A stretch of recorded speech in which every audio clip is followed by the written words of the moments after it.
Ayyeena shamaa akkam jirtu hordoftootaaf kabajamtoota OTS Elsa channel hundumti keessa nagaa keessanii ana nagaa kiyya waaqeenaa galatu egaan kunoo guyyaa irraa kan ammoo qophii adda ta'eetiin waa'ee bilbilaan kan wal qabatuun walitti deebineeti jirra jechuudha. Arraan kan egaa kan inni nuun ilaallu gaaffii keessan irratti hundaa'een jechuudha kan inni viidiyoo kana isiniif hojjedhe jechuudha.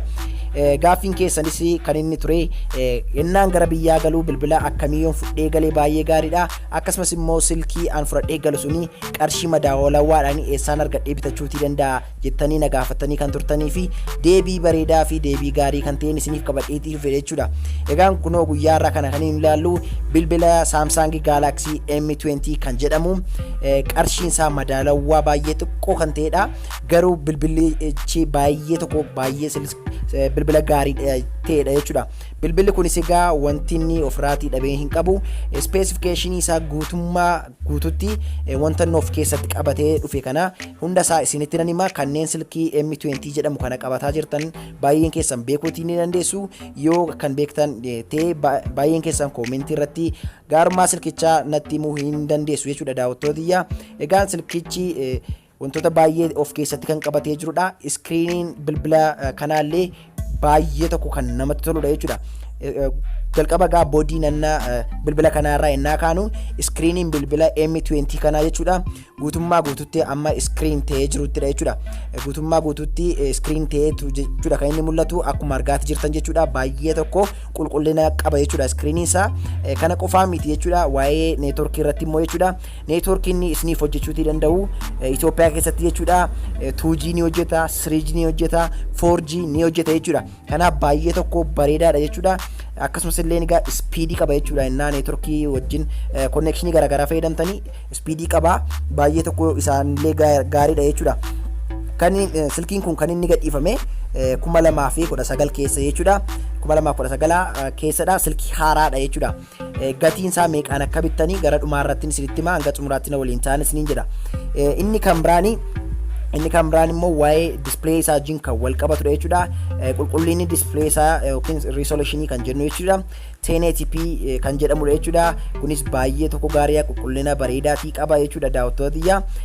Guddinni bilbila kana 6.3 inchidha jechuudha.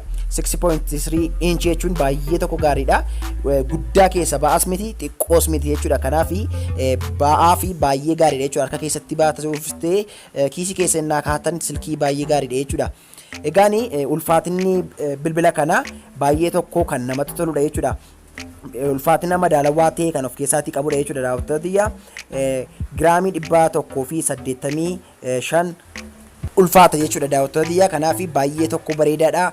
Silkii ennaa bilbila sana kiisii keessan keessatti baattanii ulfaata isin rakkisu jechuudha. Inni kan biraanii waa'ee miimooriiti jechuudha. Egaan akkuma beektanii yennaa bilbila tokko bittanii miimooriin baay'ee tokko barbaachisaadha waan ta'eef bilbilli kunis egaa miimooriin isaa baay'ee gaarii kan ta'edha jechuudha. Miimoorii ennaan isiniin jedhu stooreejii sun bilbilli sun qabatu jechuudha. Gosa lamaanidha jechuudha bilbilli kun kan inni jiru. GB 64 ni jira akkasumas immoo GB 32 ni jira jechuudha. Gosa lamaanidha kan inni hojjetame bilbilli kuni.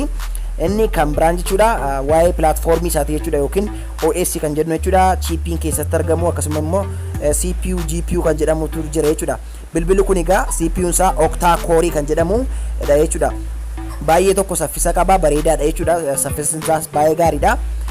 Android version isaa 8.1 kan ta'edha jechuudha. Oreo kan jennu Android version isaa 8.1 gara 9tti guddisuu ni dandeenya jechuudha. 9 kan jedhu nutti achi ol guddifachuu ni dandeenya waan ta'eef baay'ee tokko gaariidhaan isiniin jedha.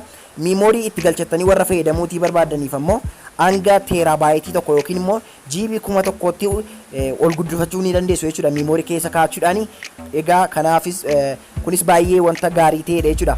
Inni kan biraan waa'ee kaameraati jechuudha. Bilbila tokkoof kaameraan barbaachisaa akka ta'e baay'een keessan ni beektu. Bilbilli kunis egaa kaameraan isaa gaarii kan ta'edha jechuudha. Innaa kara duraatiin kaatan yookiin selfie kan jennu 8 megapixelii kan ta'edha jechuudha. Akkasumas immoo featurii HDR kan jedhamu irratti silkii kana irratti fe'amee kan jirudha. Inni kan biraan viidiyoo yennaa record gootanii full HD kan ta'e 1080p kan jennu jechuudha. Full HD kan ta'e isiniif record gochuutii ni danda'a jechuudha. Kanaaf kaameraa fi viidiyoo wajjin kan wal qabatu irratti baay'ee tokko gaariidha jechuudha bilbilli kuni. Kanaaf egaa bilbilli kuni kana of keessatti qabata jechuudha. waa'ee saawundii wajjin kan wal qabatu immoo 3.5 mm jaakii ni fudhata jechuudha.